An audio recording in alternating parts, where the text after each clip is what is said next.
Welcome to our STOA Leadership Series. I'm Angela Childress, and I serve as our STOA Executive Director. So I am thankful to have the privilege of interviewing various STOA leaders to gain their insight and perspective on STOA. So today I'm very pleased to interview Mr. Scott York. Scott served as our first STOA president. So welcome, Scott. Well, thank you very much, Angela. So as you know, one of our founding purposes for STOA is to facilitate opportunities for competition and training. So how do you see competition fitting within that training? I don't think you can have the training without the competition. The competition is like the lubricant that makes this whole thing go. It probably appeals in some sense to our sin natures that we all want to do better than the other guy. But nevertheless, by taking advantage of that, people strive for excellence. They strive to do better than they normally would have without that. And as a consequence of that, they analyze their mistakes more seriously, they make corrections, and they do better the next time, and they learn and they grow. It's absolutely essential to have competition. Yes. Well, you know that we also focus a lot on building a world-class community. So how would you describe the community of STOA? I love it. It is so nice to meet people from all over the country, to have conversations with people you never would have run into otherwise. And I know when I take my daughter to these national tournaments, she's a longtime STOA graduate. Actually, she graduated the first year we had a NITOC. Wow. That was her last tournament. And she goes to these things and she'll come home with a list of like 50 different names to add to her Facebook group, you know. Yeah. It is really a splendid thing to be able to communicate with people in other parts of the country, find out what their challenges are, find out they're really the same as you are, and you develop contacts that you can call on later on about whatever. Yes, absolutely. So we also seek to equip our coaches across the nation. How do you see excellence portrayed in the equipping of our coaches? It's interesting. A lot of people start clubs and they've got no previous debate experience. They've got no previous speech experience. They just know what they want for their children. And they feel inadequate. But really, they've got a lifetime of experience. They've lived through events that their children haven't. They have gained understanding by maybe having been fired from a couple of jobs, or maybe having been on the fringes of a riot, or whatever. And they can take all this and they can bring it to the table so that when their children discuss stuff, they can say, had you considered this? Had you thought this doesn't ring true? And by doing this kind of thing, the children begin to sharpen themselves. A lot of the training that the children actually get comes in the fire of competition at a tournament. But all the prep stuff that has to be done is done by these parents who have this life experience. I'll throw out an anecdote here. My daughter, my youngest daughter, my second youngest daughter, I have 7 children. And they're all STOA graduates, except for the last one. She hasn't quite graduated yet. But my second from the last took me to a movie called Bridge of Spies. And I'm kind of old, so I lived through everything in the Bridge of Spies. I remember it as a young adult. And as the movie's going on, I say, I remember that. Oh, this when this happened, I was here. And finally my daughter said, Dad, will you please be quiet? And it hit me that one of the things that our children don't have is they don't have the knowledge that comes from having lived through something. So people who are particularly aged like me have lived through the Cuban Missile Crisis. They've lived through Vietnam. They've lived through the right now with all the talk about Black Lives Matter. They've lived through the racial things of the '60s, the integration. They saw the dogs being set on marchers in Alabama back in the early '60s. So they have an understanding of these things that maybe escapes the current news feed, escapes the textbooks, or so on. They can bring that to the table and enrich their children's understanding, and they in turn can bring that to a tournament in the form of a speech or in the form of a debate and do better. And as they say, iron sharpens iron. So when other children that they're debating also do the same kind of thing, it makes them think, just as they make the other side of the table think. And as a consequence of that, they all become more proficient in their understanding and their search for truth, which is what we're after, the search for truth. So parents have an essential role in that by bringing some of the basics to the table to feed to their children. And when it comes to equipping coaches, I think that's really the most important thing. Very few of us are going to have gone through high school or college debate or things of that nature. Wow, you're absolutely right. That life experience that all the parents bring is so essential in developing these young people. So we also work very hard to promote a biblical worldview. So why is that important to you as a leader? That is important to me because, first of all, I believe that a biblical worldview is true. Secondly, a lot of people, I don't want to get into too long an explanation, but a lot of people think that Christians are Christians because of the fact that they're emotionally driven, they're unthinking, they're not terribly discerning or educated. Um, they probably some people type us as simple bumpkins, whatever. And yet it's just the opposite, really, that's true. Christianity is a religion that requires reasoning, it requires rationality, it requires thinking, it requires understanding, it requires an understanding of history, it requires an understanding of facts, and it requires an understanding of philosophy, all these kinds of things. And yeah, there is an emotional component to all of us because God made us that way. But that emotional component can be used in good ways or in bad ways. So if it's used to enhance these things, that's great. But so much of what we see today in the non-Christian community is people being emotionally driven, and our default setting, our sin nature, I mentioned that before, but our sin nature, when we just kind of let ourselves go emotionally, it tends toward that sin nature.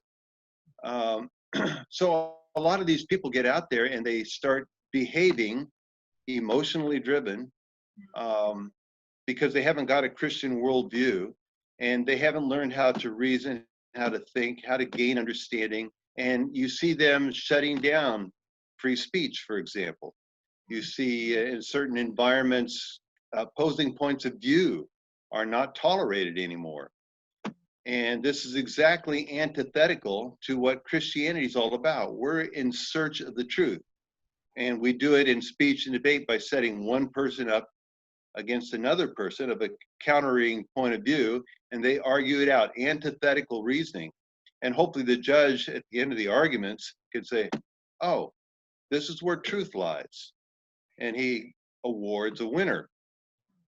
We are, as in Proverbs, it says, the fear of the Lord is the beginning of understanding. And then it goes on, it talks about be discerning, search for truth, gain knowledge, gain wisdom, gain understanding. That's what Christianity is all about. That was its gift to Western civilization. That was Western civilization's gift to the world. And that's what we're after. So Christianity is the root of this whole thing. Without it, you've got nothing. Wow, that's an excellent explanation.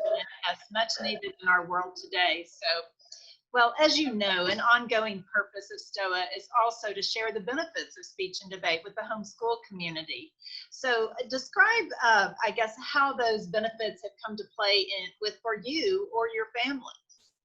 Well, there's the obvious benefits of your children become educated, they become discerning. I talk with a lot of parents and they say, well, why would I want to teach my children how to argue better? They already argue too well. And that misses the point. You don't want them to argue blindly, emotionally, without thinking. You want them to be able to sit down, and if they disagree with you, or if they see a flaw in your reasoning, what you're saying at the dinner table, they can take you to task and point out where truth lies. And I have noticed in all of my children going through speech and debate, they have an exquisite ability to do that, better than me, actually, who didn't go through all this training. And it's very impressive to watch a young adult who is 16 or 17 or 18 take your spin on world events and say, well, had you considered this? And you go, oh my goodness, that's really what I should have been saying instead of what I just said. Then there's all those corollary benefits that come. And a lot of the corollary benefits, to be perfectly honest, benefit the parents more than the kids. And I know this is supposed to be for the benefit of the children, and it is primarily. But as you travel together as a family, you develop family bonds.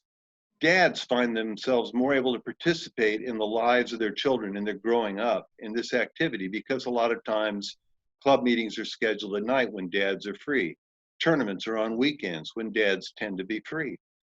A lot of the time with my older children going to speech and debate tournaments, I was the one doing the driving, the chauffeuring, the judging, the talking with the kids, getting them settled in the hotels, all that kind of thing.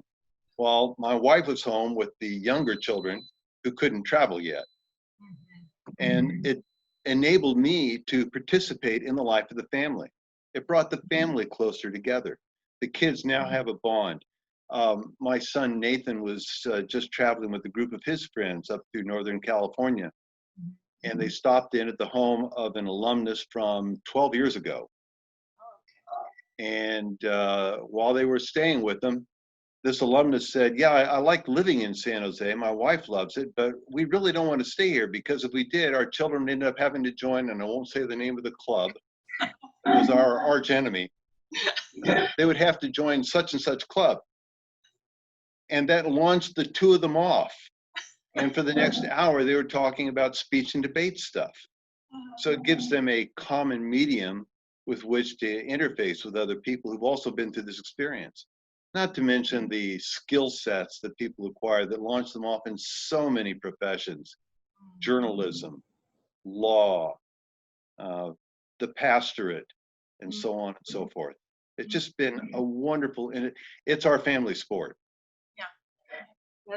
Yes, there are so many benefits. I know you could go on and on about that. I know I could too. So, but I know another STOA purpose that we have is to help build local speech and debate clubs. So how would you describe your local club? I know you're currently a club leader and doing that. Yeah, we are starting a brand new club, actually. It's been in existence for 1 year total through a chain of circumstances. Let me say something up front. Sometimes you see a club out there that's got name recognition, it's been around for 2 decades or whatever, and then it splits. And everybody goes, oh no, that's terrible. Well, yeah, there's sad parts to that, friendships splitting up and so on and so forth. But there's also something good in that now you've got two groups of people who are trying to grow the activity of speech and debate. And so you got two clubs where before you had just one, and it offers more options to people who are looking, because sometimes people relate to one club where they wouldn't relate to another.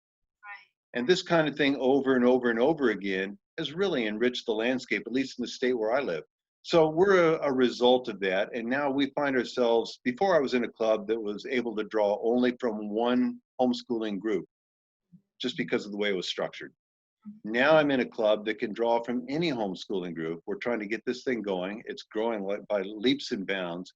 We're able to extend the speech and debate opportunity to people who before would have been denied that opportunity, because in our area, to be in the only club that was really here, you had to have had a little money to get in the particular homeschooling group.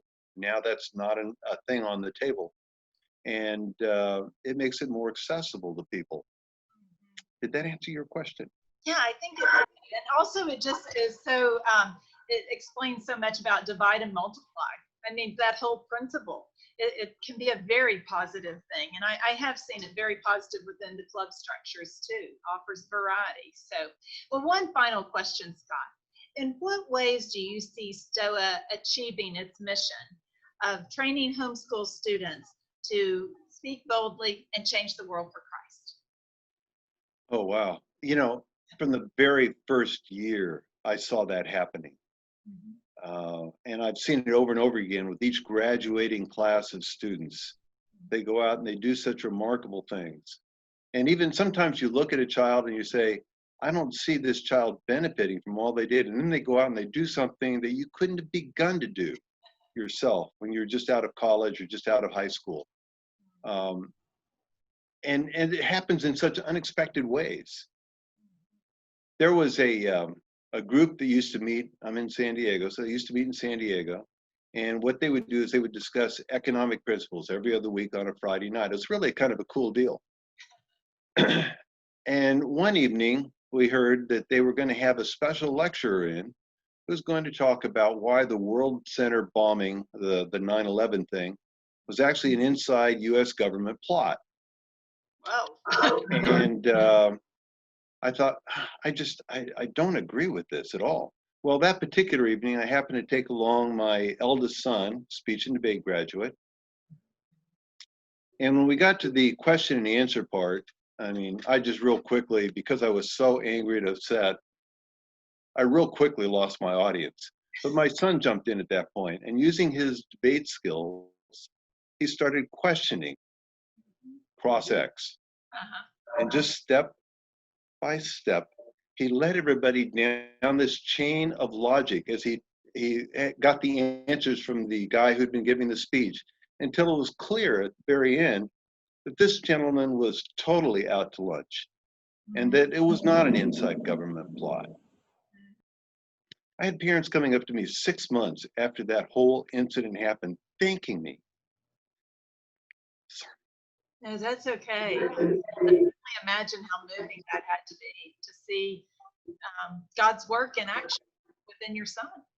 Yeah, you know, these parents would say, we were feeling so horrible about our country until your son started speaking.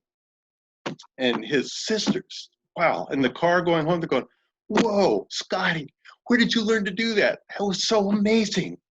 So you don't know where this is going to come out to play, but that was taking and changing the world for Christ in that one instance.